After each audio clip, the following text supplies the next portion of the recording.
បងពូមីងទាំងអស់គ្នាខ្ញុំទៅតនេបងប្អូនខ្ញុំរវល់ខ្ញុំធ្វើការងារច្រើនណាបងប្អូនមើលតាសភៅពីក្រោយហើយនឹងពៀនដៃ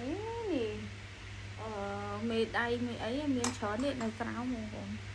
ហើយចង់ណែនាំខ្លួនដែរបងប្អូនថ្ងៃហ្នឹងអ្នកចង់ឲ្យហាខ្ញុំរវល់ការងារខ្ញុំធ្វើចប់ត្រឹមម៉ោង5ឯងបងប្អូនប៉ុន្តែខ្ញុំរវល់ណាបុគ្គលដែលរវល់គឺខ្ញុំនឹងឯងចេញធ្វើការគឺស្វែងរកអ្វីថ្មីសម្រាប់ខ្លួនឯងជាពិសេសគឺការហូបនឹងឯងដូចបានខ្ញុំផុសខាងលើវីដេអូមុនណា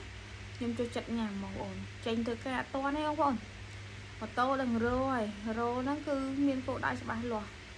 បុកល្ហុង oyster នំបញ្ចុកស្រស់នំអីហ្នឹងគឺស្គាល់អស់ហើយទៅហូបទៅណាបង្កើតមិត្តភាពទាំងហ្នឹង